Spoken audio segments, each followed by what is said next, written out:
Welcome to the Consumers. My name is Greg Warren. I'm here with Sean O'Brien. What's up, buddy? How you doing, buddy? Good, man. Good. You got Mookopotamus's hat on? Already getting in there, man. Looks great. Looks really good. Love Sean. it. Yeah, Love it, now man. that I see it on your head, it even looks better. You think so? Yeah. Yeah, because I have a fat head. So That's not what I meant. It was a really it's no, but I'm saying like I think it makes it makes my head look like a regulation size head. Oh, I didn't say that either. Well, okay. Regulation. How many of the overlap on an adjustable hat? How many are you on? That's the problem, man. We're down to two. You're only two are connected. Two clips connected. Yeah. Wow. Yeah. Pretty big. I thought maybe you had an extender in there. Oh man. It's getting close, man. On a fitted hat, what size are you? 7 5/8. Oh, okay. Yeah, I don't think they have a particularly big head, really, honestly. It's just based on the clips though. It's On the, just the size. on the snaps, man. It's not. I'm pushing it pretty tight. I should mention I'm also joined by Tim Convey. Glad to also be here. Yeah. So this is the Heinz ketchup episode. Talking ketchup. And last episode, Sean said something. I'm just gonna say it was pretty dumb. The thing when he thought somebody ran the mile in 3 minutes and 90 seconds, commonly known as 4 minutes and That was 30 a couple, seconds. couple weeks ago. Okay. Yeah, maybe it was. Whatever it was, it was pretty dumb. And I think Tim might have just matched him No. because Tim looked at me and said, "Hey, man, we need to get some Heinz ketchup for a sample because it's the Heinz ketchup episode. Yeah. Do you think Randy has any?" I was like, Yeah, we have. "What?" some. I mean, it's if you just said Coca-Cola, I've been it's behind him. He Yeah. doesn't see it. I'm staring You're at it. looking right at the Heinz Yeah, ketchup this is all- for the last 13 episodes, I Yeah, think. fine. This is all basically like wallpaper. It's in here every single day. So yes, we have a lot of Heinz tomato ketchup. This is our first time doing a dedicated podcast to a on-set product. Not No, it's true. not. We did Pringles. 0 for 2, buddy. Yeah. Say something Hey, else. Randy, this is let's- great. Let's take it It's, from the taking, top. love it's, it, it's man. taking the heat off of Sean, for sure. You got that right, man. It Yeah. is taking the heat off. me. $3.90 doesn't look so bad now, Let's take does it. it? Let's take it from the top. Yeah. When you say top, you mean episode 1? Yeah. Scratch everything? Yep. It's already out there, man. Sorry. Oh, it's all right. Yep. But I love Heinz. I'm excited. This episode, we are recording it a little bit in advance. This will come out on New Year's Eve. So happy New Year to everybody, all of our viewers and listeners. Thanks for sticking with us. Happy New Year, man. 2025. 2025. 25 is over. Going into 26. I'm doing the fun thing they do with the episodes just to make up a year. Oh, yeah. Yeah, we're on episode 48. All right, nice talking to you guys. That's what Well, I mean, trust me, both of us were like, okay, let's just follow his logic and we'll laugh at the joke. There was nothing there. There's just nothing there. Let's take it from the top. Sean, your Aunt Sherry, who's very dear to you, who I've met, Love Aunt Sherry. who we did a gig for at one point, the three of us. That was a lot of fun. Yeah. It was a good time. We never did the gig again because Tim It was a lot of fun. said some really dumb stuff It was really right up front. It was a fun gig. Yeah, Tim got us basically All right. fired. All right. No, I love Aunt Sherry. Aunt Sherry loves me. Yeah. We had a great time at Let that me gig. ask you this: did she retire? Or did she get fired over the Tim thing? I mean, they're calling it retirement. I It don't was know, like man. 5 You know, years ago, so maybe like 7 years ago. So it was a while back. I guess it would have taken some legislation Yeah. to force her out. It's just slow It moving was over there fine. at We had a great time. the real estate. Yeah, I mean, I office. know she wanted to keep working like another 3 years, and for some reason, she's gone at the end of the Yeah, year. she's done. It was a fun I gig. though, quote wasn't it? retirement. I put on. Yeah, it was. I don't know if it was fun for you, buddy. So It was a great Aunt time. Sherry retired, and you were telling me off air that they had a retirement party for her. Yeah. like all the real estate people. And, Yeah, they had a retirement party with all, former agents, current agents. and Sherry- you got forced into I got stand-up selected, comedy duty. Sort of, yeah, man. I had to. They're like, we're gonna do a clean roast of your Aunt Sherry, and I'm like, all right, that's fine. I'll just go and just hang out and support. Thinking like, this is great. This is all the agent stuff. I have nothing to do with this. Yeah. Did anyone at the company say, call your buddy Tim? You think they would, they didn't. Yeah, I know, okay. which is really Dude, surprising, you man. cannot set foot in there. Yes, I can. It's fine. Yeah. Spoke No. my truth. They're still Jerry loves digging out from that Yeah, I love Sherry. corporate game. No, we had a good. It was good. It wasn't Good good. time. Um, It was great. All right, go ahead. So All right, you're there. so at yeah, the I'm party. there, and there was some. I used to be a real estate agent at this office, like long time ago, For how long? like a year and a half. Really? Not the best agent, man. I think I sold 3 houses. Paperwork was always wrong. I never got paid. They're like, "Hey, man, this sheet, you're missing." I don't know, how was this deal done? I remember people would be like, "How did they get the house? You don't have the home inspection." I mean, there was a lot that I screwed up in the you real got estate. a lot of strengths, man. Yeah. And I say that honestly. You do, as a friend and as a human being. But details, I mean, I've bought a couple of properties before. Yeah. There's a ton of details that you got to go through. That is not your. No. I mean, let me give you an example. Sunday, I called you up and I said, "Hey, man, I think we're gonna do Gatorade for the podcast tomorrow." Mhm. And you said, "We're doing a podcast tomorrow," which Yeah, I didn't have that down. he didn't even know we were doing a podcast. Which real estate, there's like 500 things you got to check off. Yeah, it's that times 1,000 for sure. But I would, but So- you could sell, so I would think like just get you an assistant. Well, I got along with people. I was That's what always I think you would- decent. I think you would be great at selling. Just have somebody else do the paperwork.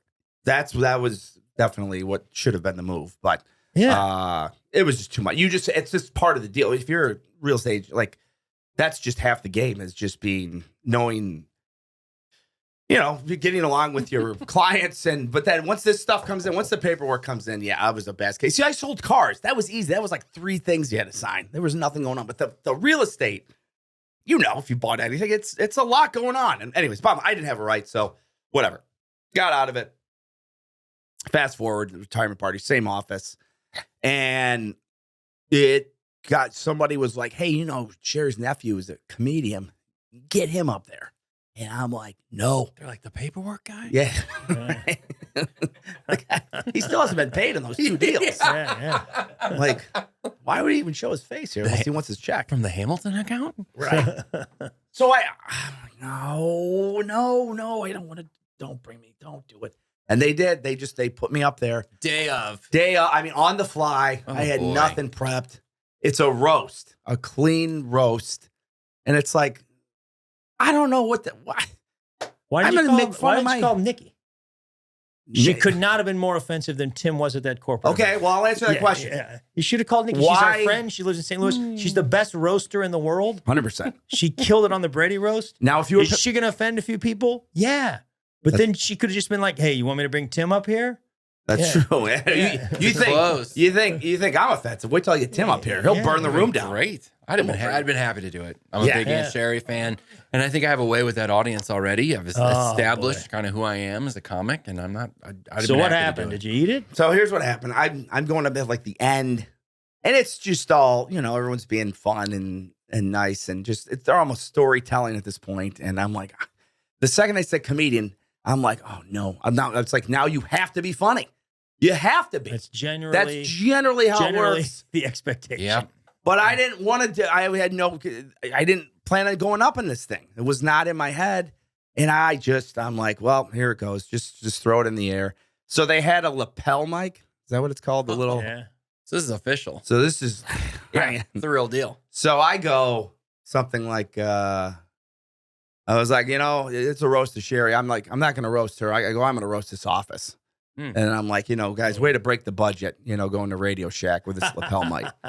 And it's just 150 people just stared at me. Oh And I'm like, no! Really? No, man. That's funny. I think they were like, No. they're probably like, this is what we use for meetings. I don't know. So then I'm like, all right, what do? You So double. you knew you were At dead. that point, Yeah. you should have called Tim because he dug a Yeah. hole for himself at that corporate gig and be like, "What do you do Yeah. when the first thing you say is just silence?" It was shockingly quiet. So I was like, okay. That's kind of just how keep- that audience is. Yeah. I found. So then Then I go, they had decorations up for Christmas. They had like the little stringy snowflakes. Sure. Tell me you didn't go, hey, cheap decorations. No, I didn't say that, but it's this huge conference room and they had like 4. And then I said something about like, I was like, I go, you guys have 4 little snowflakes dangling. And I go, what happened? I was like, did somebody suggest 5? And you're like, hey, Bill, take it easy, man. That's like, I went that. I'm telling you, it wasn't horrible. Did they laugh at that one? I got him a little bit. Okay. And I'm like, oh man, see, this is the problem. This is going to make no sense to people listening, but they're saying when I try and be a comedian, I know this makes no logic. It just doesn't work. So then I'm like, that's it. I'm done. And then I just started telling a few stories about basically about how Sherry is an insanely strong negotiator. That's where I think part of me I got from her. She's just that person who can she's got a very calm demeanor. It's not like me where I'm just all theatrics and yelling. And I basically just said something that was like, I like it. I go, if I die before Sherry, I'd like her to negotiate my funeral costs because my family might owe 20 grand. And if Sherry gets in there, negotiates, they'll probably pay us 5. Yeah. Not bad. I was coming around. I got a little bit of laugh on that. Yeah. And then I look at my clock and I'm like, all right, I've been up here 28 minutes. And it was like 6. No. You thought you had been. Okay. Felt that way. And then I look and I'm like, all right, there's my 5 for the day. And I got off on a if I die first joke. Sherry will negotiate it. So those are just tricky though, especially when you know the people. I mean, maybe not for you, but is there not something, have you performed in front of like a group of people that you know? Not when they just say, hey, go up. Ahead of time, I have done the speeches and whatever. Yeah. And I destroy. You gotta give me a little credit. That's not the most. No, they're just especially since you weren't prepared. I mean, I'm not a great roaster. I had to do a couple of them, and I usually wound up just bagging on myself for the most part. On the roast stuff. Yeah, I just made fun of myself. Mm-hmm. But in the like, if somebody was like, "Hey, just go up and do a thing," I'd be in big trouble. I'd do what you did. I'd tell story. It'd be fine. I'm sure you did fine. Yeah, I just would. If it was just like, just let him go up because he's the nephew. Then I would have been like, oh, this is great. But the second it's like, he's a comedian, their brains are like, oh, this is going to be great. Yeah. And this is going to be so funny. Work people, office people together is the worst audience there could be because that is where people, I think, are most self-conscious about what they're going to publicly laugh at and what they're not. Again, you were clean, but those situations are typically pretty tough because people are very concerned about who they are with their work people. That being said, if any listeners or viewers out there do have a corporate function that they want entertainment at, I do quite a few of those. So please, it's not going to go as bad as these guys are talking about. It sometimes can go really well. It's your money, guys. Spend it however you want to.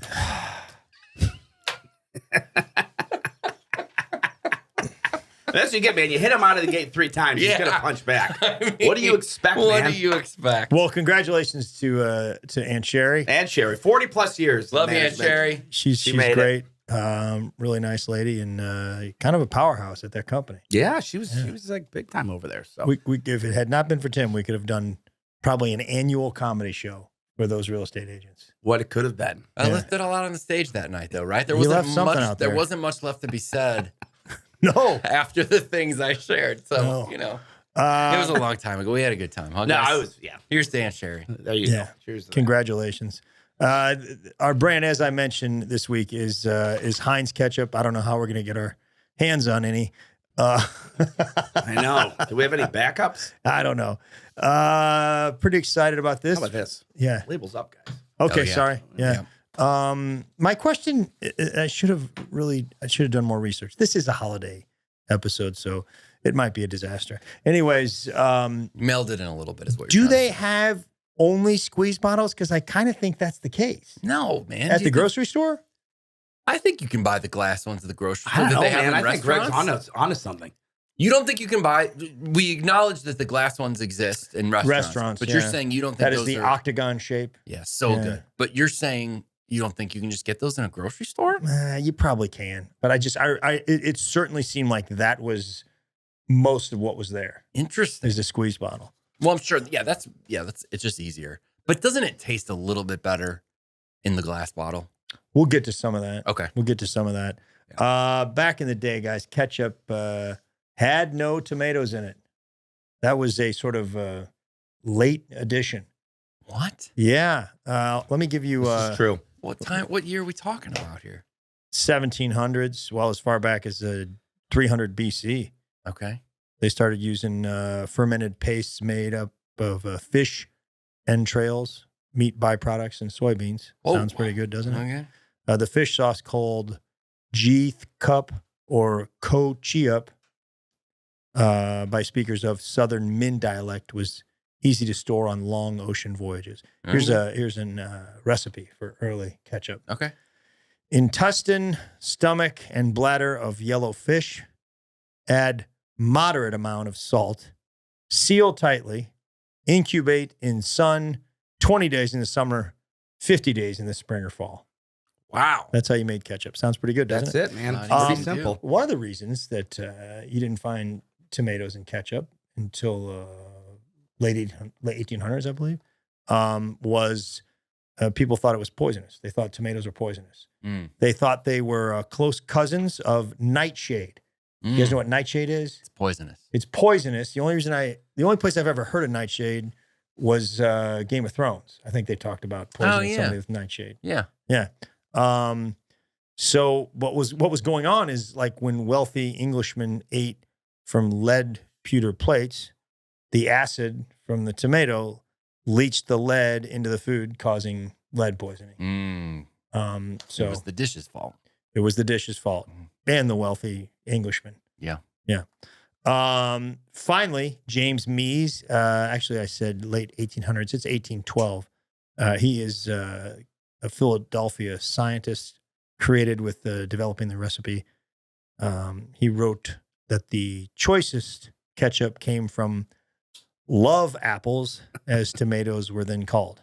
Yeah. A lot of people believed back in the day that tomatoes had some sort of aphrodisiac Really? property. Really? Love apples. Love apples. Kind of like that. Yep, kind of cool. Enter the featured guy, the central figure in this report, H.J. Heinz. Henry John Heinz. He grew up in Pittsburgh, which is, of course he did. That's Heinz, man. That's Heinz country. As a boy, he worked in his mom's garden, and he started selling horseradish out of his mom's garden at 9 years old. He was selling to the neighbors.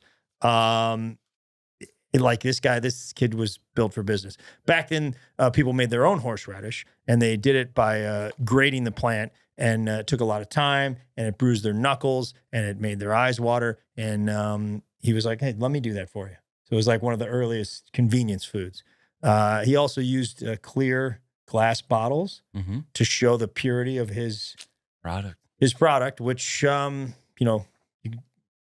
that happened later with Heinz. People were not using clear glass bottles. He was like the first guy to use clear glass bottles. So he did that, and he did well with the horseradish. And then him and his buddy Noble, guy named Noble, last name Noble, they formed a company in 1869.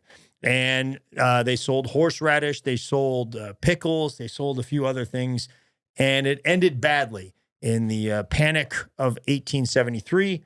It was a depression of sorts. They went bankrupt, and it was pretty bad.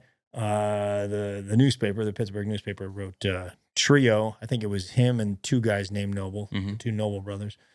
Trio in a pickle. Oh, that's good.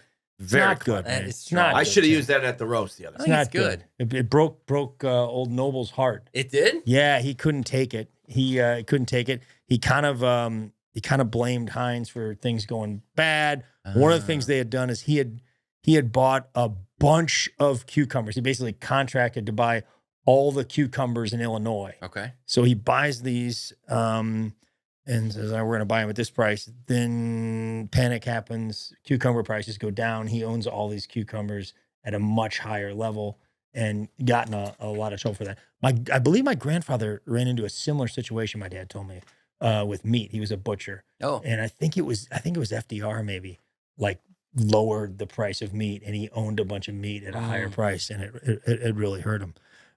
So he took it pretty hard. Noble took it even harder. they falsely accused him of moving inventory out of the reach of creditors. So like saying, hey, we're bankrupt and we don't have anything. And they were saying, no, you have stuff. You just hid it. So he actually like got arrested, and he was a Lutheran German, and he had to file for bankruptcy. And that is something that you didn't do as a Lutheran German. It was like shame. Wow. Shame on the family. It's more of an Irish Catholic move there. How it worked for us. Yeah, it was rough times, but he fought back. He fought back, and he's like, I'm going to try again. And he went into business with his brother and his cousin. It was called F&J Heinz. Oh, Heinz fought back. This is Heinz. Heinz fought back. Noble was done. Noble was really, really upset about the whole trio and a pickle thing. He got upset. Yeah. He was done. So F&J Heinz formed in 1876.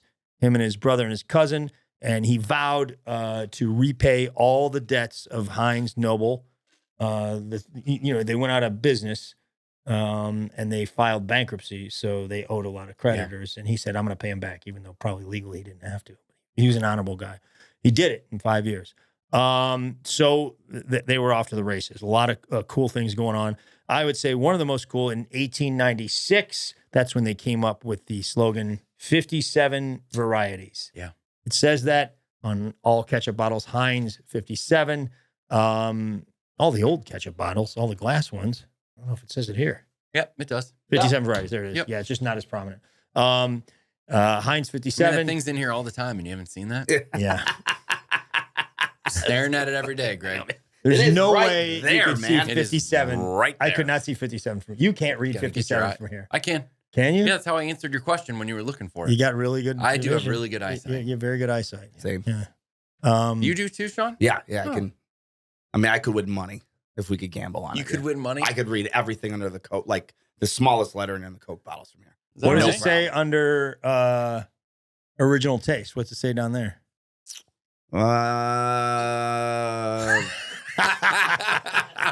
That is a classic Sean O'Brien right there. Say no, I got it. Without a doubt, he knows it. I got it. It's definitely and refreshing. Yeah. Yeah. But yeah, you're right. I can see that. I want one for two. It's delicious. That's still pretty tough. It's delicious, Sean. Delicious and refreshing. And refreshing. But we're not talking about Coca-Cola. We're talking about ketchup right now. Yeah. Where was I? Oh, do you know how he got the 57 varieties thing, Tim? I used to know this and now I can't remember. Sean, do you know? Yeah, he did. It's made up. Completely made up. Really? Completely made up. Yeah, he was walking by, I think he was on a train or he was walking by a shoe store and it said 21 styles of shoes. And he was like, that sounds pretty cool, man. I'm going to do that with my ketchup. No kidding. 57 varieties. Why did he pick 57? Anybody know? It wasn't his wife's lucky number 5 and his 7. Yeah, either that or the other way around. Yeah, one of them, their lucky number was 5. The other one was 7. So he picked 57, and that's why there's 57 varieties. At the time when he said 57 varieties, there were 60 varieties. Correct. Of ketchup. Really? So it was all. Basically, he just liked the way the 57 just rolled off the tongue. I've heard that. Or this guy's a marketer, man. This guy is a marketer. 57. What a good number. It sounds great, but we've known it our whole lives. So it's like, you know what I mean? Did it sound good in the first place? Or are we just like Heinz 57, Heinz 57? Heinz 57. In 1893, I'm jumping around dates a little bit here. This guy was a marketer. He was just the consummate marketer. They were at this big fair, the Columbian Exposition in Chicago. And all they gave him was like a second floor exhibit in the agricultural building. Mm-hmm. And it's like, nobody's gonna come. So fairgoers didn't want to walk upstairs to go to see the ketchup thing. Yeah. So he hired a bunch of people to go around and give out these coupons that said, hey, if you come to the Heinz booth, we'll give you a little gift. Mm-hmm. And he had these pickle pins. They're just pickles that said Heinz on them. And he gave out like a ton of them. Yeah. So we got to get some of those. I'd wear one. Yeah. I'm saying we got to get some consumers. Oh, pins or something like that. Yeah. I think we need to do that because nobody's. You guys pickle fans? Yeah. Yeah, I like a pickle. It's not. I don't go crazy over them, but I like a pickle. I love them. I can't get enough. Do you have a lot of them?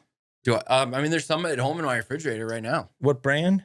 The ones at home I want to say are Clausen. Clausen's pretty good. I might have Heinz at home. There was this company based out. They were in Brooklyn and Detroit called McClure Pickles, and I used to get those all the time when I lived in Brooklyn, and that was my favorite. The big dill spears. Yeah, but love pickles. I can say this because it's a gift I got from my brother Curran. He loves pickles, and he loves Nicolas Cage. I got him an ornament. It is Pickleous Cage. It is Nicolas Cage, but he's made out of pickle. It is a tree ornament. It is the Christmas gift I'm most excited to gift. That's fantastic. Yeah, man. Pickleous Cage. Is it like what era Nicolas Cage? Fairly modern. Okay. Yeah. Okay. Yeah, I wouldn't say he looks young. I mean, he's but anyone in pickle form is going to look a little bit old. Man, you are right about that. Huh? It's hard. In the name. It's hard to have someone take on pickle form and look young. Yeah. Look at that. When you say somebody looks pickle, is that Peggy Sue got married era? Yeah, exactly. Yeah. Yep. Peggy Sue got married. That's right. He was in that. He was. What was some of his other early ones? Raising Arizona. Honeymoon in Vegas. Honeymoon in Vegas. Not quite as young, but yeah. Yeah. The iconic glass bottle that we're talking about that we don't even know exists in grocery stores. I think it probably does. Definitely exists in restaurants, right? Yes. That was introduced in 1889 and became sort of a hallmark of Heinz ketchup. He was obsessed with traveling around the country to promote his products. He'd meet guys on trains and be like, "Hey, you got to try some of this ketchup." He developed like some sort of a cardboard spoon that he used to sample his ketchup. Kind of cool. This is interesting to me. Back in the day, ketchup was fermented, okay, which meant that every now and then the fermentation things would blow up. It would explode. Sure. Yeah, the ketchup would explode. 1895, New York Sun reported a bottle of catsup. They were calling it catsup back then. Exploded on the dinner table of a family at Michigan City, Indiana recently, and the force knocked all the dishes off the table. Wait, so on the dinner table. Ooh. So we're not even saying during the fermenting process. No. It would just be sitting here. It'd be like right now, which would, if that would happen right now, this would be awesome. Wind up being our best podcast. For sure. Yeah. That'd be a viral clip for sure. But it's not going to happen because Heinz figured it out. So what they did is they all started adding preservatives, okay, to stop the stuff from blowing up. I think basically to say no more fermentation. I think preservatives took the place of fermentation or neutralized it. Should have got into the science of this a little bit more. But once they start talking about science stuff, I'm like, nah. But they did it change the flavor profile? It's a good question. I think so. And then they started coming out with some data that says what? Sorry. Just flavor profile. I like your use of that. I thought it was great. I thought it was good, man. I didn't think it was excessive. No, not at all. It's great. Sorry, go ahead. Sorry to interrupt, guys. The Department of Agriculture in 1883 started getting obsessed with preservatives. There was this guy named Wiley who worked for the Department of Agriculture, and he went on a all-out war against preservatives. He came up with this group called the Poison Squad. I think it's pretty cool. Like a bunch of young guys that worked at the Department of Agriculture that I'm sure he forced them to do that, but they all ate preservatives, like laden stuff where they extra preserves and stuff. He forced them, I don't know if he forced them, but they were like this team of young guys and they ate it and they all got like violently sick. No way. Yeah. And this was just to sort of like experiment on what preservatives do to you. Yeah. Some guy has to go home to his wife and she's like, I mean, you joined the Poison Squad. Yeah, it was part of the Poison Squad. Throwing up. So all this stuff came out about like preservatives are bad. Remember, preservatives are now in ketchup because of the explosive stuff. And Heinz got interested in this. And Heinz was like, man, we got to figure out a way to get rid of the preservatives. And everybody sort of in the food business was like, no, we don't. We don't want stuff blowing up. And I think, it's maybe cheaper and more efficient way to do it. So Heinz sort of was like, no, I'm going to figure out a way to do it. And he found a way how to do it. The preservative, by the way, at the time was benzoate, was the preservative that was prominent in ketchup. So he figures out that it basically is they cook it a lot longer. They add a lot more salt. They add a lot more vinegar. to the ketchup, and it basically it tastes a lot better. There's no preservatives in it, and it's not going to explode. But it takes a lot longer to make, and I think it's more expensive to make. And he started charging like 2 or 3 times as much as the other ketchups. And he started leveraging it in his advertising, like, hey, this stuff is not going to explode. It's not going to explode, but it tastes better. It's better for you. You're not going to be, you're not going to die like the Poison Squad. Right. Or you're not going to get sick like the Poison Squad. You think after the 7th guy got sick, they'd be like, all right, we see a pattern. We've got enough data here. I think it did sort of wind up like Is that what? Okay. Yeah, I think they did sort of say, hey, maybe 200 guys maybe all over the place. I got to join a new squad. Yeah. Can I just join the racquetball squad? Yeah. Is that you guys? So yeah, it was kind of crazy, man. All that stuff. He was a big deal again. We've kind of hit on this theme a couple of times. I think we got into it with I can't remember. Oh, White Castle. Mm-hmm. This was like there was all kinds of bad stuff going on in food during that time. People would use sawdust and as a filler for their product for like ketchup and stuff. They man, what the heck is that all about? Yeah. So and don't get me wrong, I love sawdust. It's not bad with a little salt and pepper on it. Better on bacon, but you can't be using it as filler. Nah, you can't. You can't do that.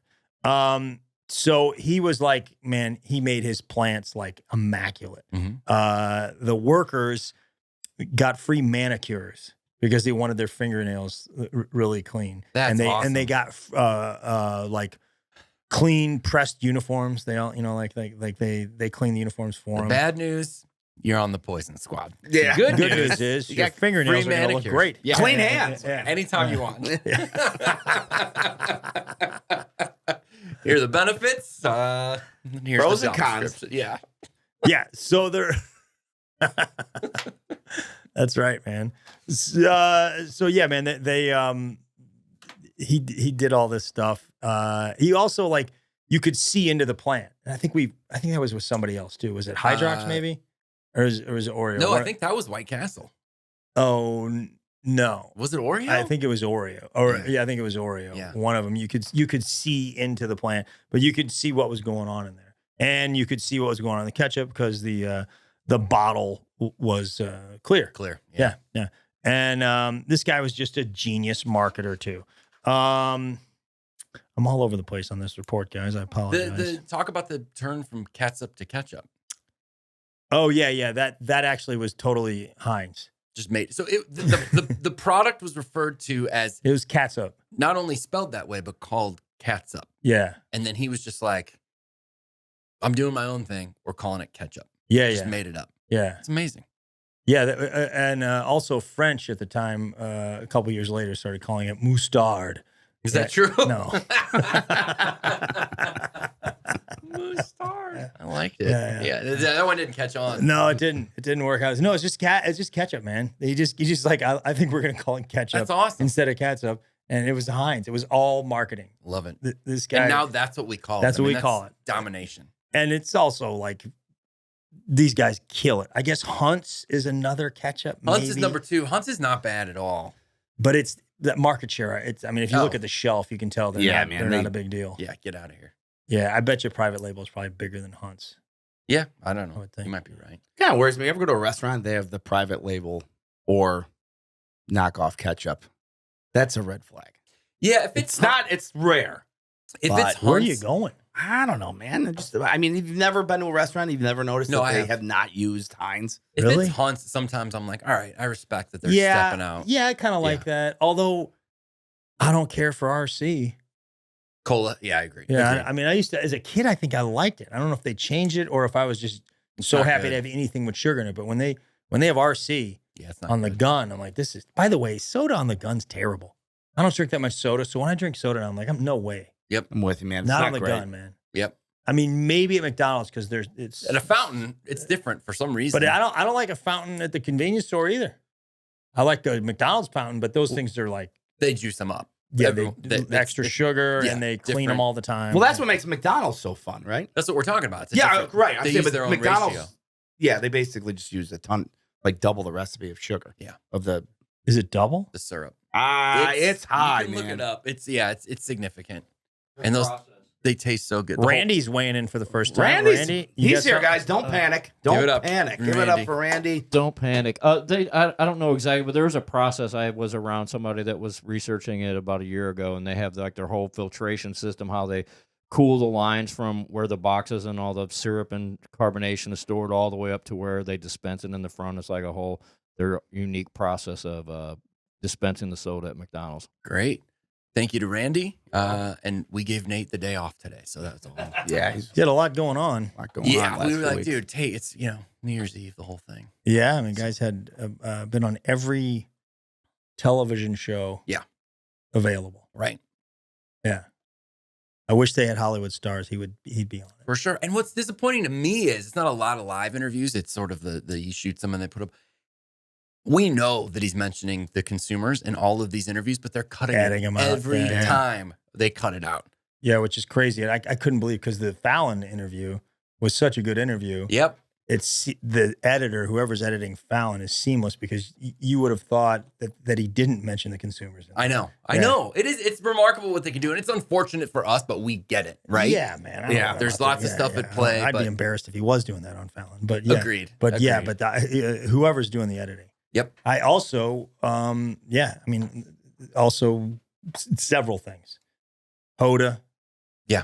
I think they have the same editor because it's NBC. Is that right? That could be. Yeah. That totally could be. That guy, they probably called in an expert. It was like, hey, anybody that's really good at getting rid of the word the and consumers? Yeah.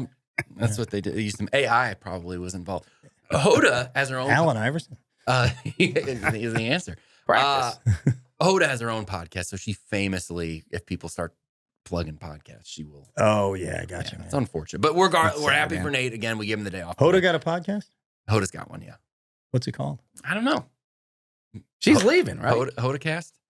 Yeah. Hodacast is pretty awesome. Yeah, I don't think it's called that, but it should be. It's no Randyland. I can tell you that. Randyland. Randyland is the opposite of Hodacast. Yeah. That is Randyland is for a very different consumer. Yeah. Yeah. Randyland is the knockoff ketchup. Yeah. You think so? Randyland ain't Hunt's. I can tell you that. No. Randyland is it's down and dirty, man. Yeah. Yeah. Randyland's probably the fish sauce from ancient China. Yeah. The stuff with it could blow up at any time.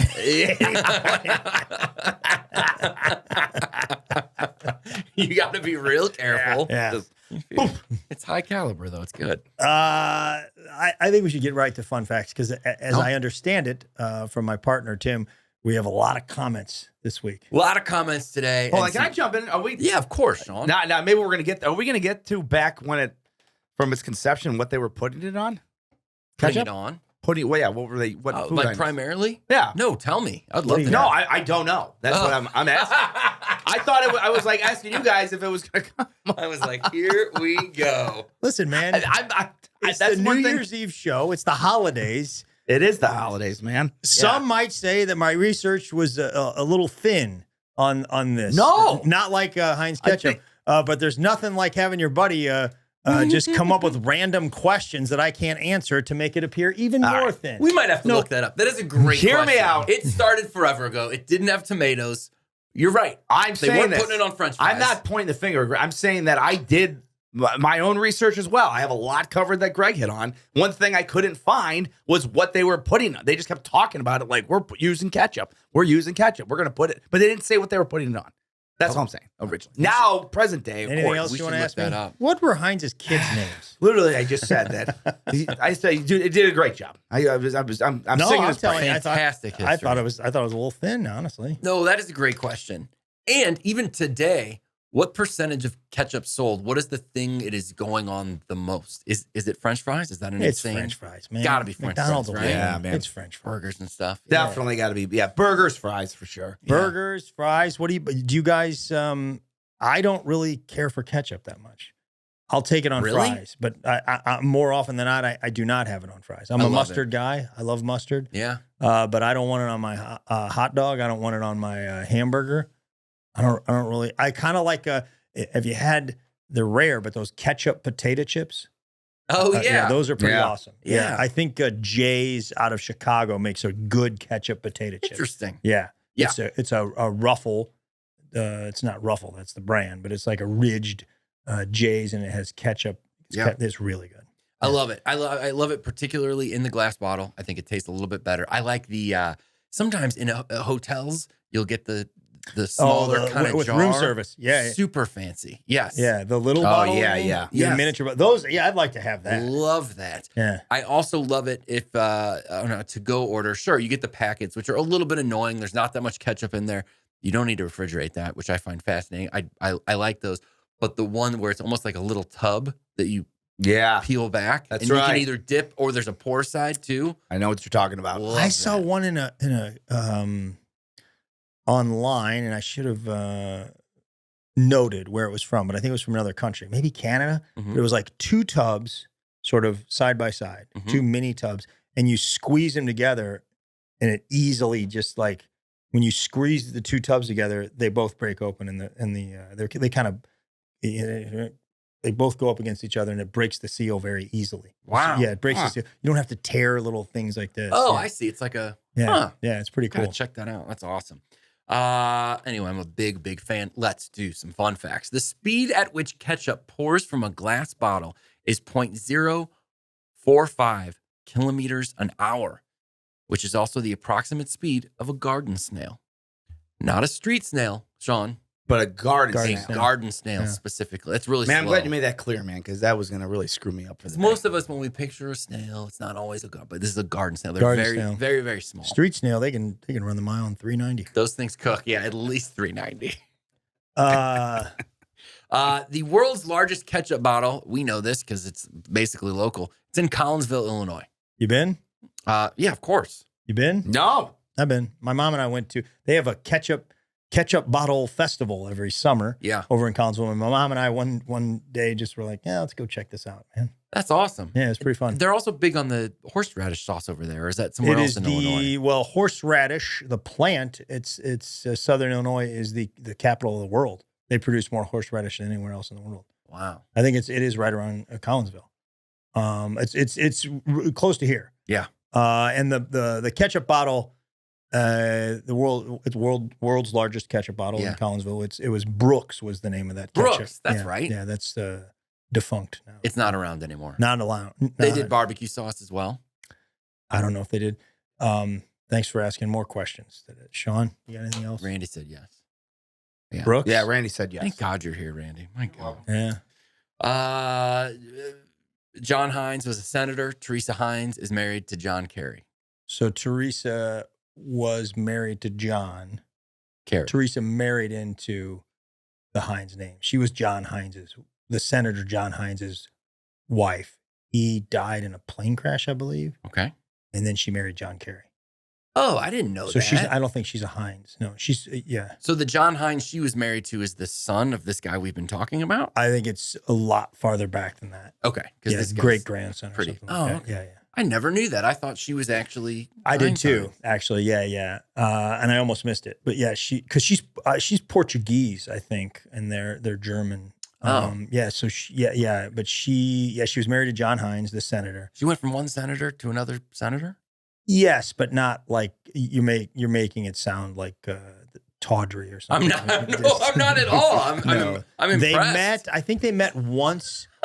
What is she just jumping from senator? Yeah, that's not what that's I what you mean. made it sound That's not like. what I mean. They met at some conference, I think, once while she was married, and then later I think it had something to do with the environment. They were both sort of big in on the environment, and they met again at another environment thing after she was a widow, and they hit it off. Okay. That's so interesting. And she said, I go by Teresa Heinz, but for the campaign, I'll go by Teresa Heinz Kerry.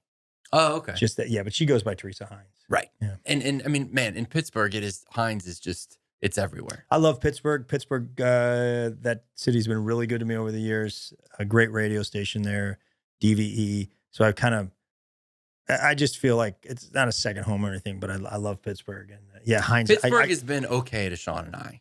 We've had ups and downs. Yeah. Have Love, either of you ever hate. been to Pittsburgh? I've been to Pittsburgh a ton. I love it. Did you play there with My Ludo? least favorite place to drive, though. Yeah. Just the hills and the A lot of hills. hills. Yeah, it is. If you're not from there, it's confusing. I should say to drive a van in a trailer, I like got in you. the touring days. It was just Panic Beautiful, though. City. Bridges, it's beautiful. The people are really cool. I love Midwest. I love East Coast. And it's just a really nice kind of combination, I think, of those things. It's, Heinz Field, of course, for the Steelers. The baseball stadium, PNC Park, is, I think, maybe the best baseball stadium there is. Pretty cool. Pretty awesome. Yeah. Never been, man, and I want to go because aren't they known for some sandwich with a coleslaw on it? Yeah. What am I talking about? Or is that Permane Brothers? Yeah, Permane Brothers. Basically, the steel workers would put like potato chips and coleslaw, all the sides they'd put on the sandwich because when you're up on a steel girder, you don't want to be like going you don't sides. have So like they all put it on one sandwich. Like Heather. I love it. Permane Brothers. You should check it out, man. I loved it, man. I got to get up there. We should let's all go to Pittsburgh. We should go to Pittsburgh. Maybe we'll do a live podcast in Pittsburgh. That'd be amazing. Yeah, we're throwing around some ideas for that. That's going to happen in 2025. I don't know where. First, if I had to guess, Chicago. Yeah. Love Chicago. We're getting a lot of Chicago listeners. Yep. Big fan.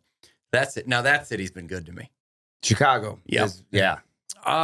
Coal tar was originally used as dye to give Heinz its color.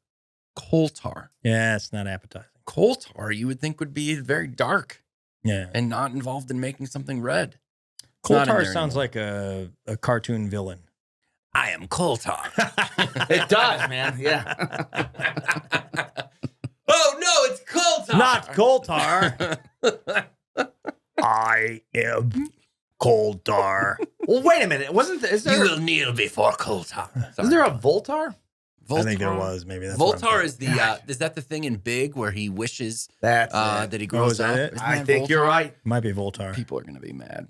I was just looking at the ingredients now. Is it maybe Voltron? Coal No, tar. Voltron was another thing. Voltron was the robot lions who made the one big guy he was awesome. Robots in Disguise. Transformers? That's Transformers. I don't know, man. Come on. Sorry, guys. Randy's You're everything. lucky Nate's not here today. Look up Voltar, please, Randy, if you don't mind. In 1981, this is incredible. Someone in the Reagan administration proposed having ketchup designated as a vegetable to reduce school lunch subsidies. Yeah, I remember reading about this. I mean, it's creative, right? Yeah, I think I don't think you're getting a lot of vegetable in there. I mean, you're probably getting a decent amount of vegetable. You're getting some other stuff with it. I will say this: the first ingredient, which means it is the thing that it's made up of the most, is tomato concentrate from red ripe tomatoes. So that's good. Okay, good. Yeah. Second ingredient, distilled vinegar, and then our good friend Coal tar? high fructose corn syrup. I am coal tar. Voltar is not the guy from Big. Oh, What is the machine in Big, Randy?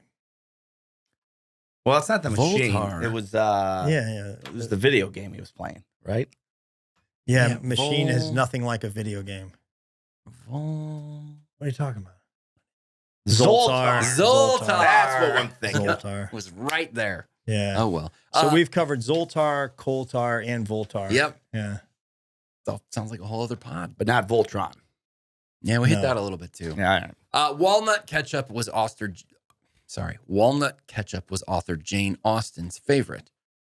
I have no idea what walnut ketchup is. Well, it was stuff they were doing before they got to tomatoes. Oh, they just used another thing? Yeah, there was it was a lot of fish stuff, and then there was a walnut ketchup. Yeah, it was. What was it was she on the, putting it the way.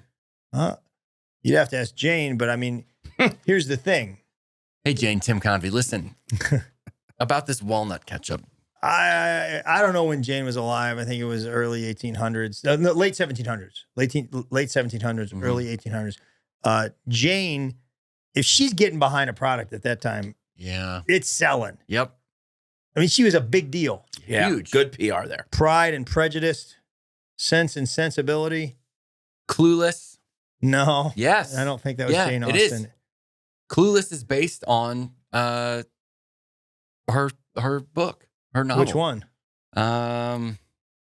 What's the other one? Keep going. You said Pride and Prejudice. You said Sense and Sensibility. So I got 4. what's the one? Wow, Convy got it. Woo! Look at that. Emma. Clueless. There you go. Yep.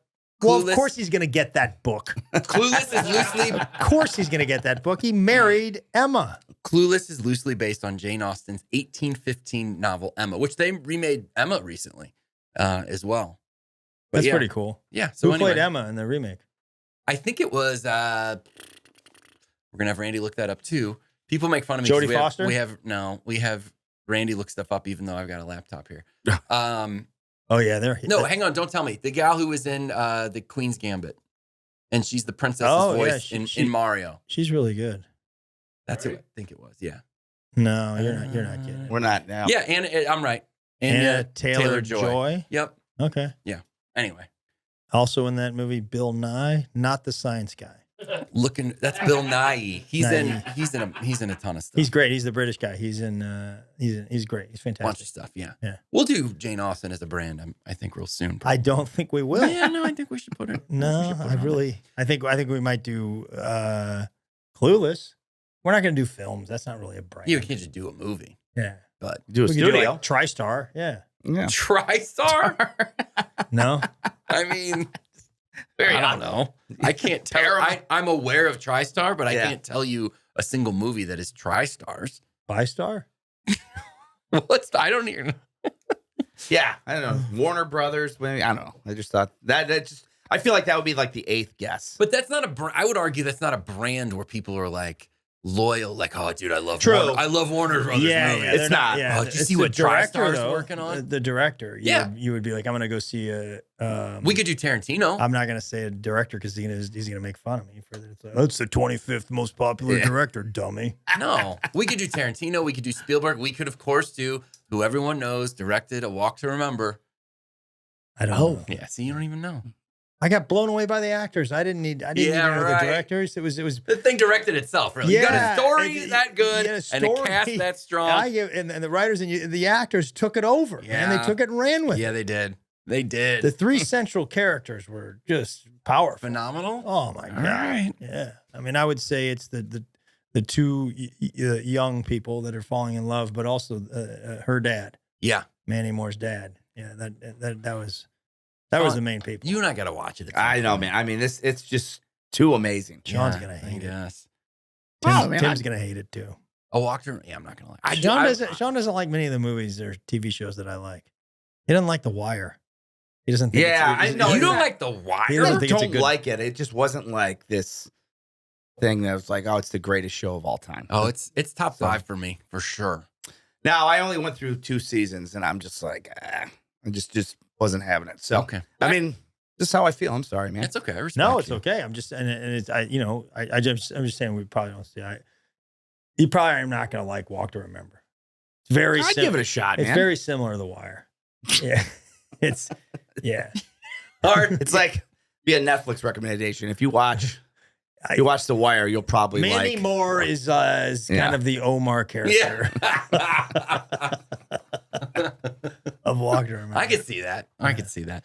Back to Heinz. Ed Sheeran has a bottle of Heinz tattooed on his bicep. Ed Sheeran famously absolutely loves Heinz ketchup. He's obsessed with it to the point where, he's got a tattoo. And then Heinz for a while did a special Ed Sheeran bottle. They did kind of an Ed Sheeran design and they were limited edition, the whole thing. So tight relationship between those. What do you think we can get in on? Well, Tim's already gonna do Domino's. He What do you said mean? he'd do it. Oh, the tattoo. Yeah. You You can get rub the that- If that thing was still around, Yeah, the back in Russian thing. Russia. Yeah. Get the Domino's tattoo, the Noid on there. I'm thinking though, like Noid tattoo's good. maybe Jif or Pringles. I had You could do a GIF tattoo. You'd have to do it. That'd be great. I had breakfast with Brazzi. Oh, yeah? Who runs Smuckers, who owns Jif's. Yeah. And he told me some interesting stuff, man. We're gonna see if we can't get something together going with the brand Get some this big year with the things. consumers. He was telling me like the all-star brand right now over at Smuckers, the one that is killing it. Killing it. What is it? Can't get enough. They can't make enough. Is it something new or something that's been around that's Been having around. a moment? I mean, it's been around, but not. It's definitely newer than Jif. What? Uncrustables. Oh, yeah. It's always been killing It is just killing it, man. It is a superstar brand. I've never really gone in. What's so great about it? I mean, It's just easy. I think what he says is kids love it, you know, because it's just kind of a cool looking thing, and it's Yeah. and then parents will be like, That's great. Really? And then they're rediscovering peanut butter and jelly. Yeah. And they're buying a jar of Jif and a loaf of bread. Yeah, I'm eating peanut butter and jelly fairly regularly. Are you? I don't do Uncrustables. I think you got to get in on that, especially for the kids. All right. Yeah. It's going to cost me more money than making it myself, though, right? Is it room temp? I don't want to sell Brazzi Good question. Down the river, but I'm gonna guess there's some margin. Bit of a Yeah. I'm gonna guess they're making a little more margin. Than a regular old. If I can support Brazzi, I think you're paying for some packaging and for some branding there. And a great name. Uncrustables is a great name. But it looks name. to me like a pastry, basically. It's you know. So what Sean was saying, do you put it in is it room temperature? I think it is. I think it comes frozen. I'm pretty sure it comes frozen. That sounds right. The version that I had, Michael Chandler was doing sort of a health food version. Michael Chandler, the fighter, the UFC fighter, MMA, who you guys have both met. He was a spokesperson for something called Kram, Kram, and they're very, very good. And I hate to, I'm sorry, Brazzi. I'm not. Kram was also a villain in the 80s. Kram was too. man. Yeah, no, he worked for. He was in He-Man. Voltar. And yeah. It's Voltar and Kram. Yeah. No, so he was selling something. He sent me a bunch of them, and I loved them. They were like I think a healthier, I don't know, something like whole grain, or I can't remember. But the Kram was very good, and they came in the freezer, and you just put them in the toaster, and it would come out, and it was like having a pastry. Wow. You know, so I imagine Uncrustables. I don't eat Uncrustables. You know, I'm a purist. If I'm gonna have Jif, I'm gonna have Jif and a spoon, and a spoon, maybe some bread. Yeah. You know, every now and then, but I don't need jelly. But I may start getting in on the Uncrustables. But I will tell you, Kram's awful good. Kram. Pretty sure you put it in a toaster. Okay. It was like blackberry and peanut butter. The only problem with Kram is I don't think that's Jif peanut butter in there, whereas my man Brazzi is putting Jif peanut butter into the Kram. Kram right there. That's it. High protein PB&J. Let's see if old Kram wants to sponsor the consumers. Well, I mean, why not have Uncrustables sponsor? Well, yeah, of course. Consumers. Yeah, we got the connection. Yeah. Well, what are we waiting for? Wait, that's a good point. 400 episodes in, and you can't pull the trigger on this thing. Are we at 400? Mm-hmm. We should have done something special. Yeah, $3.99. But Tim's close. Yeah. What else you got on the fun facts? That's it for fun. Pretty facts. fun. Close it down with Sharon. Yep. I'd say fun facts a little better than the history segment. Don't beat yourself up. You did a good job with what you had to work with. No, I thought it was great, man. It was all over the place. Well, you were shooting holes in it. He did shoot holes in it by asking a question. Yeah, I mean, you're coming out of left field, man. I got some fun facts. Do you guys want me to get involved? Yeah. We always want you involved. Let me do my part. Just White talk. Castle, first fast food to serve ketchup. Heinz. Or ketchup. Really? Yeah. Well, it was the first fast it food. was in 1921. That makes sense. 1921. Yeah, it was the first fast food. So it's just a part of it. Yeah, I know. I'm just saying they were the first to serve. They were also the first to serve hamburgers and bread. Oh, all right. Well, there goes that fun one. Let's try a different one. I'd like to share this. And they were the first to have a bathroom too. Yeah. And chairs. I guess first one to have employees. First one to serve food fast as well. Yeah. In the 1830s, ketchup was sold as a medicine to treat ailments like diarrhea, indigestion, rheumatism, and jaundice. Wow. Not sure how you missed that, man.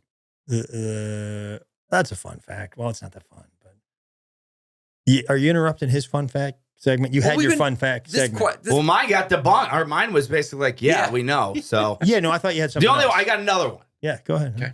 Richard Nixon, former president, put ketchup on his cottage cheese. God, good Lord. This is real. This is This real. is not good. You can verify it. So, and people were not having it at the old White House. They're like, come on, Rich, is this really, I want to go down this path? Do you guys put on your scrambled eggs? Because I know some people do that. No, I do not. Yeah, my wife does. My son does now. I don't like it. She's got Timothy doing that. And I love Heinz ketchup. Yeah. And I love scrambled eggs, but I don't do it together. My dad does that as well. Really? Yep. Yeah, I don't care for it. Can't do it.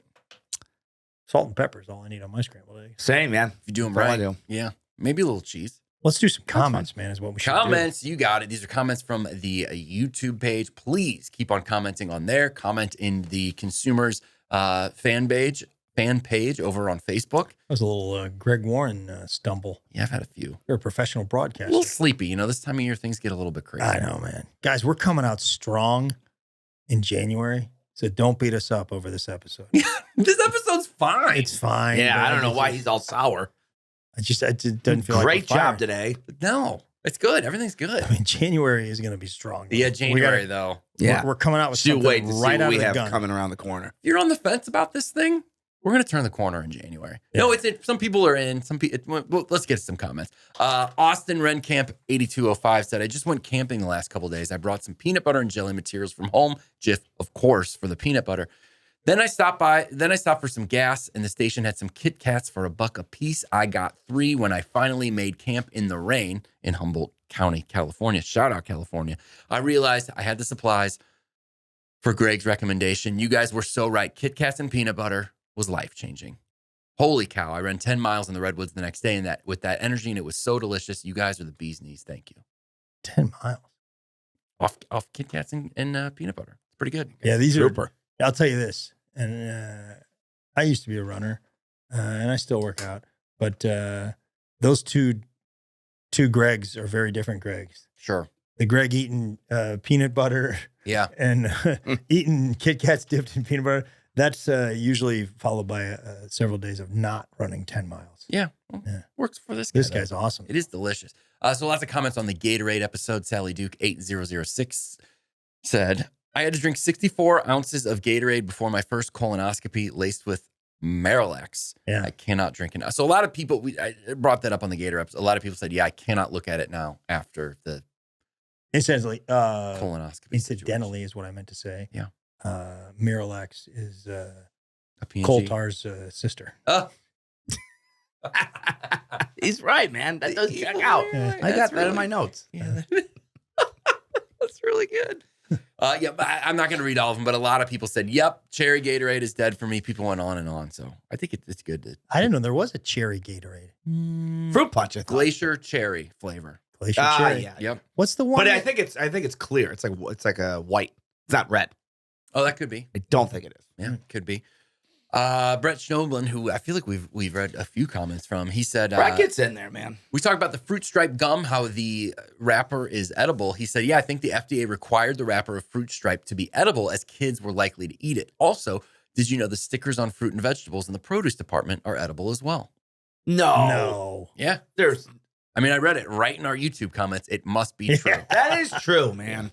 The apple thing, the apple sticker. I guess so. The real little one. That makes sense. I'm gonna start eating the apple stickers then, because I'm tired of getting them off. Yeah, I mean, I'm already eating the core. That's how you not burn. good. That's why Are you eating the fruit's core? good for you. My dad's I'm done that. already eating the core. My dad's eaten the core before. Really? Yeah, Not good, man. I mean, aren't those seeds poisonous? cherry seeds are, I believe. Cherries. Yeah, but I think apple. I mean, you'd have to have a bunch of them. I think you'd have to have a lot of them. Sean, Gatorade episode, was taking a shot at Barefoot Wine, making fun of it, how it's the official wine, and then something like that. And then Jacob K66 said, hey, Sean, some of us have to make a career out of selling Barefoot Wine. Oh man, Yeah, I actually saw that one, and it's you're like going after so I'm talking people. about- That, this thing started with vendors. You're going after this poor guy's.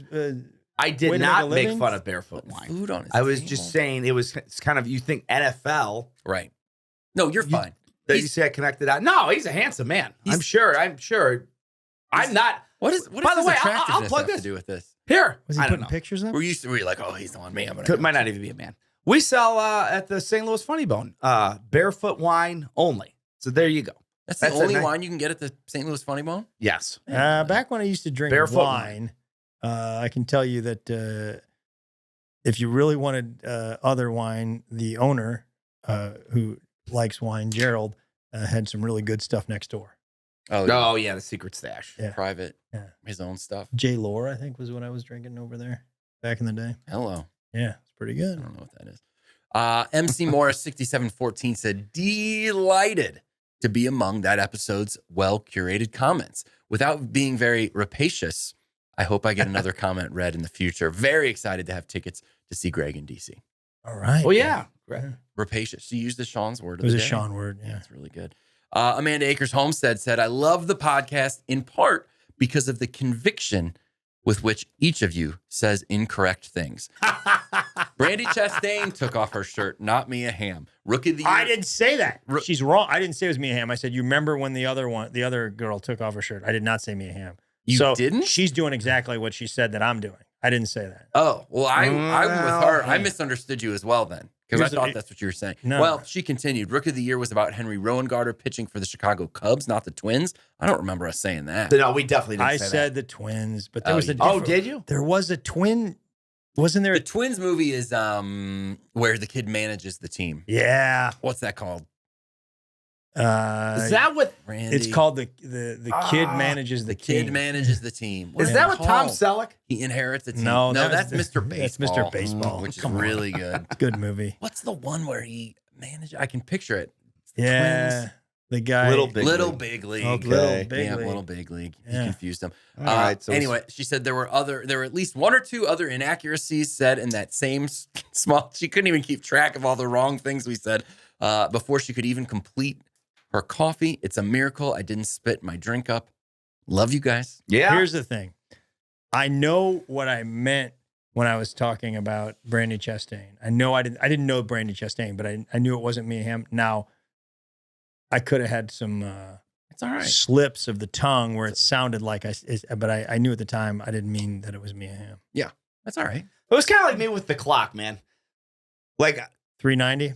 390. I would bring swear that to you, I know that there's 60 seconds in a minute. I know that's baffling to people. Yeah. But I'm telling you, this is what my dumb brain does. So when it shows the full Sean time, right now it's- is pointing at a clock. I You guys know. can't Doesn't see matter. that. This doesn't matter. It kind of does. no, it doesn't. Here's a What shovel. I have a feeling you're going to dig yourself in deeper, but go ahead. You guys. I I would- don't. Yeah, I mean, the interrupting. It's insanity. Go ahead. It's absolute insanity. Go ahead. Because if you look at the fastest mile, it's to the 100th of a second. So I think when my brain, I'm looking at the 100th of a second, which is like 3.90. 3.43.72. Mhm. So I think that's where I was You going meant to with say that. So. 3.9 or 3.90, which both would have been acceptable. I 390. think I made my case. Yeah. Is what I'm saying. I feel better about it. Yeah. So it was still a dumb thing. Don't get me wrong. Yeah. I'm not excusing it. But Oh, that's yeah. where I was going. So Tahoe Gardner 1660 said, listen, I understand it may take a while to upgrade your table, but if you got some chairs with armrests, you would look more comfortable and you might actually be more comfortable. Watching you guys with no armrests on your chair actually makes me feel a little uncomfortable. Great show. Keep up the good work. I've got armrests. oh We yeah. don't. Greg's the captain. That's I how never that even works. thought about that. I've got armrests. It's uncomfortable to watch us without armrests? I think could use that that. there's probably underneath it, she's probably uncomfortable because of many other things that we're doing on this Right. show. And she's blaming it on the armrest. Yeah. Because she doesn't want to come out and say, I'm uncomfortable with Greg stuttering. I'm uncomfortable with 390. I'm uncomfortable. She's probably just trying to be, I'm uncomfortable with Randy sneezing back there. Yeah, you know, she's uncomfortable with a lot of stuff. Okay. She's uncomfortable with the lights. Tim can't find ketchup bottles. Oh, we get into some lines. Sean shaking the table. Yeah. What a good time. Boy, Am I shaking the table? Wait Yes. till 2025 though. I don't guys. have any armrests, like they said. That's the I problem. know, we're Give me gonna some get you some- armrests. I'll stop shaking the table. Josh Prouse Music said, I enjoy watching the podcast on YouTube. I've been here from the original episode all the way to the 98th episode and back to the 12th. I've never been able to look at Tim because of the 2 red Pringles cans that aren't faced properly on the shelf. I understand if this is a strategy to distract from the desk, but I may need to find a platform where I only listen if this isn't resolved by next week's 200th episode celebration. We fixed them. I don't know. We kind of fixed them. We did not fix them. They look different. We got to look at them on camera and Yeah, we'll fix them. But that's well, yeah. fair. A couple other Yeah. people. I think we need to we've been eating Pringles, to be honest with you guys. Conrad Bowen said the same thing. Love the podcast, but please fix the alignment of the last 2 red Pringle cans on Tim's shot. OCD unite. We do have some OCD viewers. Yeah, which is a good thing, I think. Yeah, except for all the inaccuracies on this We get called podcast. We're going to get hammered. Do you guys have OCD? Yes. I do not. I got a whole lot of that. I think ADD I've told stuff. you I had OCD. So why you I'm just did that saying- because you want to point out my problems? Is that what you're doing? No, not at That's all. what man. you're doing. I got a lot of problems. You want me to list mine? So No. my girlfriend Heather's got it. Like it's this thing. Like we like to watch Jeopardy, and we'll put it in the DVR and say we have 5 of them in there, so we'll watch 4. And if there's one left, she can't take it. Oh, she has to So watch. I'm like, yeah, we're good. That's 2 hours of Jeopardy. I'm out. And she's like, well, there's one left. And I'm like, that's right, there is one left. Yeah. And that means we'll watch that one left at another date. She's like, well, that we can just finish it.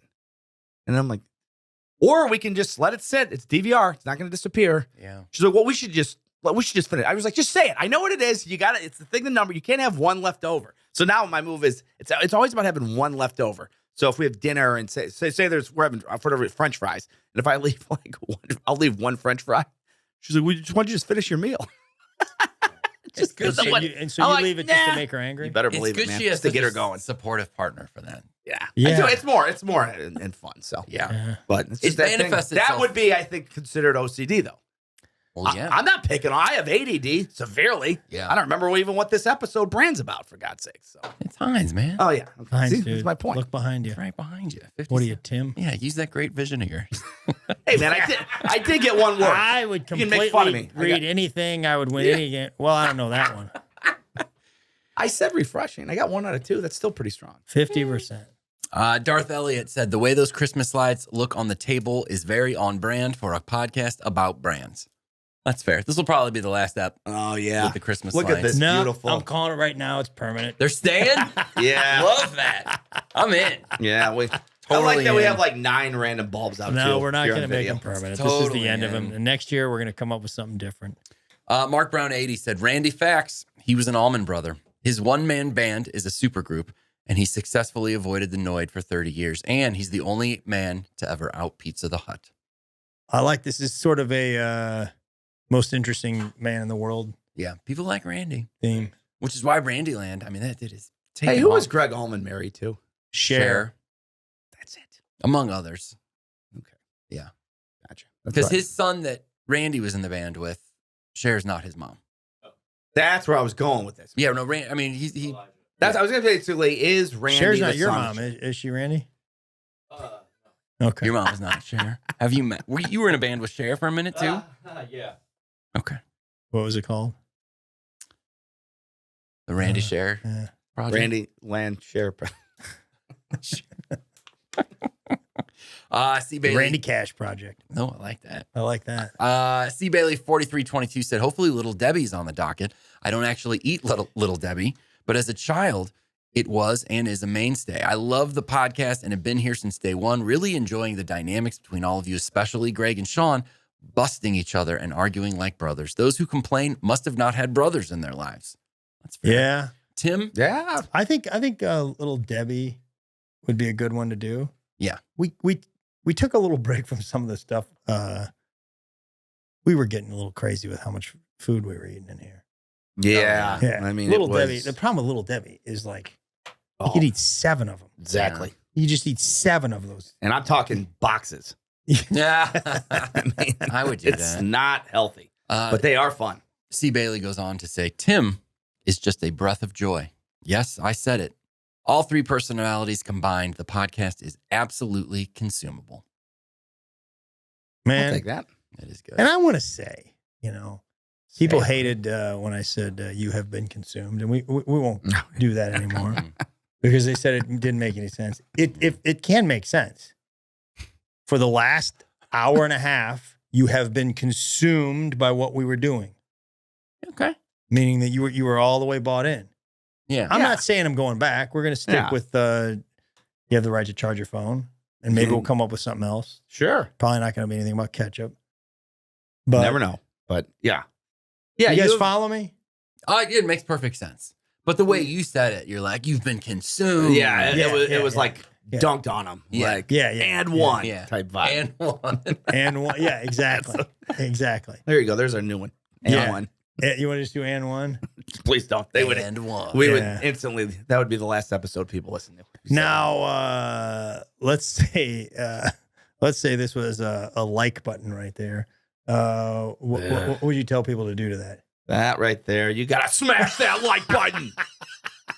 Come on, guys, subscribe, comment, and smash that like button. Idiots. Yeah, just when I think I'm so dumb, I watch those things and I just feel good about myself so much. It's like 5 minutes of wasted content. Smashing my head is what I'm doing. That's what I'm smashing.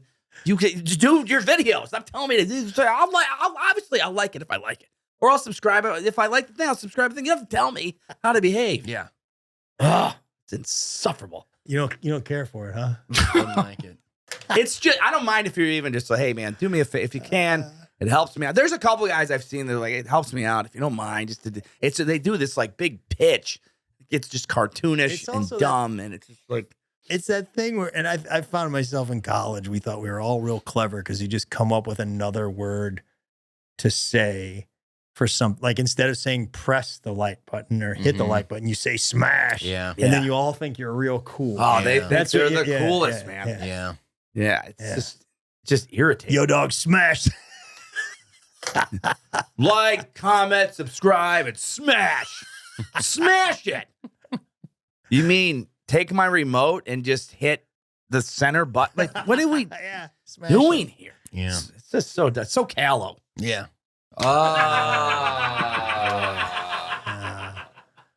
What is it? You want it, you got it. What So- is it? Callow, what is it? No, you guys got to earn it. I'm sick and tired of you. Maybe if you guys read more, you'll understand what Should these we words guess mean. in the context? Yeah, guess from the context. It's actually not that hard. It's not that hard. It's so Although you'll never just get it. It could be too many. sounds I like worked shallow. with a Mary Callow at one point. Callow. I've been known to use a calamine lotion. Is Oh it yeah, similar yeah, to that? Yeah. Is Pretty it good, man. Is it an Callow. I think it's the fancy- CALLOW. Yeah. Randy, you want to pull it up? Callow. See if well, you see if tell I us. use it. You tell us first. I think it's just a fancy way of saying immature. Inexperienced or immature. There you go. Yeah. Callow. Yeah, they're so. Where did you find this one? I like this one. I read. Callow. Really? That's all I'm doing. And am I I will wrong? find it in an article, and then I'll be like, I don't know what it means. You know and what? then I'll write it down. Then I'll look it up, and there you go. That's That's how a it works. Lady Gaga song, isn't it? Does she sing about that? Close. No. I see the way your That's- brain's That's working. the shallows. I It's believe. not? It's Oh. not the callows, buddy. For sure. Yeah, with old young Bradley in there singing the Yeah. back vocals. Terribly. One of my least favorite songs of all time, I'm by with the you. way. Not a Just fan. atrocious. I hate it so much. Is he a good? Is he? No, it's bad. It's terrible. Okay. It's terrible. Nothing against Yeah. him personally. but, Greg like, loves it. Look at this. No business. Sour face. You on really him. love that He's song? not, he doesn't hate it. He probably wished it was in Walk to Remember. They wrote it 20 years ago. That'd be a perfect That's marriage. fine. I'd listen to Mandy Moore. Mandy sing Moore all day. sang, didn't she? Oh my God. She's an incredible talent. Yeah. For real. You don't think Bradley is, huh? No, it's bad. It's real bad. For a musician. Great. I'm just saying. The song you're saying, I mean, he's a great actor though. Yeah, Yeah. for sure. He's a good actor. Yeah. Without a doubt. Coop? Coop. Yeah. Coop dog. Yeah. Coop dog. I didn't see his he directed that Leonard Bernstein movie. I never saw that. So I'll get back to you after that. Okay. I got two more comments I'd like to do. Rhonda, we read her comment No, we're last out week. of time. No. Sorry, buddy. We read her Smash that like. we read Rhonda's comment. She was beating us up about the lighting. She said we needed more lighting. That's crazy. And we let's give Hear her, her out. let's give her a Let's hear chance. Rhonda out. Let's give her a chance. She says, well, before you read my comment, I was thinking, yay, better lighting today when she tuned in to the Gatorade episode. Alas, as I heard, this was not actually the case. It must have been brighter only in my own eyes. And I apparently wounded the heart of the podcast by asking to kick things up a bit. It's okay. Still loving you guys. It's also fun to see/hear that each week you are having more fun doing the podcast and like hanging out with each other and with us. Looking forward to 2025 with the consumers. I mean, Rhonda is Just help me, Rhonda. really feeling it. Very guilty about the I lights. wasn't She's going to coming in. say it. Oh, Oh. well, I don't know. I just thought it was a dumb joke. Yeah, it is. I didn't want to That's why interrupt. it's so fun. I didn't want to interrupt Tim's report, so I wrote "Help me, Rhonda" Okay. Yeah. on the back of the paper. And then he showed it and to I me. showed it to Sean because I thought he would kind of think it was stupid and funny. It is. But I didn't want you to say it because then, basically, I should have said it because now. What? No, I mean I didn't want you to have to. I put you. You're in a bad having a bad day. I put you in a bad. I tried to really stand by. I mean, you're all over the floor. I know you tried to help me. You're What giving I'm, me codes. what I'm saying is I'm sorry. I didn't want you to say my dumb joke. It was dumb, which makes it fun. Okay. I mean, as opposed to suffering succotash. Yeah. I mean, Legendary. yeah. Legendary. There's like Yeah. two things to be true at the same time. It is Legendary. dumb and it is fun. That's what I'm saying. It's when they're dumb and not fun. That's when we have problems. Right. Yeah, you're right. That's all. Rhonda, you are forgiven. Thank you for owning it. Not unlike Randy owns his own mistakes, which we appreciate as well. Oh yeah. If you guys don't know, Randy really screwed up a couple weeks ago. We didn't get the episode. But he owned up. it. He owned it. He owned it. Nate forgave him. It took a little while. Yeah. Nate was real upset. Kind of screwed some things up with the CBS special, but they've patched things up and they're okay. And finally, Mallory Broomfield said, I've listened to every episode and I'm still not sure if I like it or not. There are a few episodes that I didn't listen to all the way through. But something about you guys keeps me coming back. I'm annoyed. I'm delighted. I laugh and I roll my eyes. I just can't figure you out. But chances are that I will keep listening every week. You're growing on me. I think that's the most glowing. Thank you, Mallory. I know. That's our biggest fan right there. That's real. You can't do any better than that. Nope. Because anybody that says I love everything you do, they're not listening. No. We're making mistakes. Yeah. And dumb stuff. Still feeling it out. Yeah. 25 is when we're really going to next level hit our stuff. stride. Yeah. Sean's doing help me Rhonda jokes and it's not his fault. Hey, man, I'm here for the team. I'm here for the team. I want to just be sure. When I wrote help me Rhonda and showed it to you, did you think I was like, I'm going to give this gold to Sean and not. Here's what I thought, because you've never done that in the history of the show. I just didn't want to interrupt Tim because I've been interrupting too much. And, I thought maybe it's just a little joke between me and you about how dumb it was. Yeah, but then I would have started laughing and then he would have been like, what's going on? And then we would have to expose it. Yeah, if I see that, then I start giggling. Then Tim's like, what is, I don't get on me, man. It was a dumb joke. It wasn't, man. Keep your chin up. You can't go in with this negative energy into 25, man. Yeah, first of all, don't beat yourself up. It's fine. But this kind of stuff is not going to fly in 25. I'm telling you that. You're right. Get it out of your system. This is going to put what's her name over the top. Rhonda? No, Mallory. Oh, Mallory. Yeah. She's on the fence. Mallory's on the fence right now. She's on the fence. I love it. She may be gone before we even read her comment. The Rhonda thing may have been, that's what broke her. Yeah, I was thinking that too. And she's never going to hear her comment read on this podcast. Yeah. People might. And that's sad. Yeah. It's like those guys that make a movie and then they die and they never get to see the movie made or whatever, that kind of thing. Or Otis Redding. He wanted #1 his whole life. He never got it. He recorded Dock of the Bay and he died like a week before it came out. It was his first #1. Oh, really? Yeah, man. Otis Redding. He was in his 20s. Now, he had some other hits though, didn't he? Well, I mean, he wrote Respect by Aretha Franklin, which she had a huge hit with. It wasn't a hit for him. And he's got, songs that did well, but not #1. Not a #1. Until Dock of the Bay, which again, he died before it even came out. Yeah. I'm going to probably mess this up, but was it Sublime or, singer died before. He died before they were like as big as they were, right? For sure. Yeah. They had a nice little Southern California thing, a part of that scene. But then when, What I Got was Sublime's big song. By the time that was out, he died. Same thing, not long before that all happened. Pressed, I got that one? I was very proud. Yeah, it's Sublime. I didn't know that's in Greg's wheelhouse. Yeah. Talking about it. Yeah. And now it's incredible. They're one of my absolute favorites. And his son, Bradley Noel, was the lead singer. He had a son named Jacob who is now taken over as the lead singer. And Sublime is now back playing all those songs. The kid sings, plays guitar, sounds a lot like his dad. And they're out on tour all over and making new music. So it's good. Yeah, and Sean and I are just holding on until Timothy or Jack can step in. Yeah, I don't blame you. Take over your spot on this podcast. Timothy's pretty funny, man. He's funny. I saw him last night. He's a funny guy, man. Very busy. Yep. Yeah. Yep.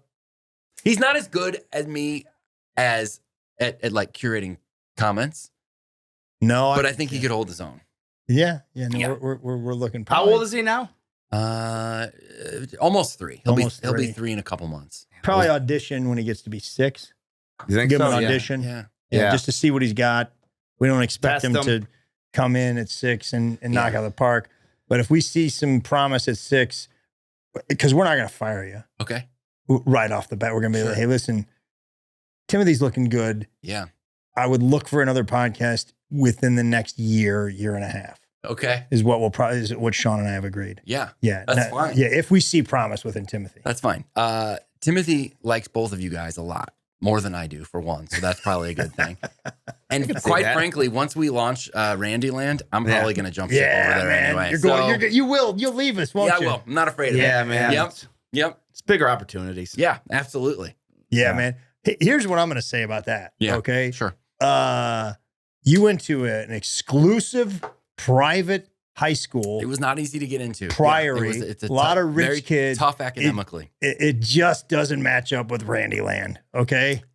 If you'd have flunked out of that school, maybe. If you flunked out of a public school, that fits up with. This shows kind of a lack of understanding on your part about what Randyland is all about. If I'm being honest with you, Randyland is in a lot of ways, it's for everybody. Sure, it centers around Randy Cash, but there's something relatable for everybody. Yeah. Yeah. Okay. And if we do half of the things that we're talking about doing with Randyland, look out. Randy, am I right?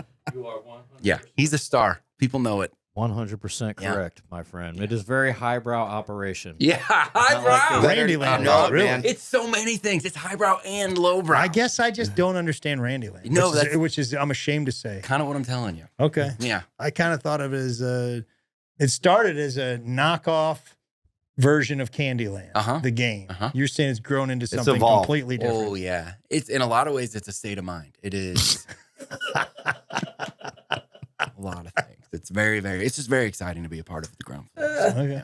All right. Plugs? Great shows coming up. Check out GregWarrenComedy.com, TimConveyStuff.com. Tonight, I can say, New Year's Eve in Indianapolis, if you're around and still looking for something to do, as this comes out, go see Greg and Sean.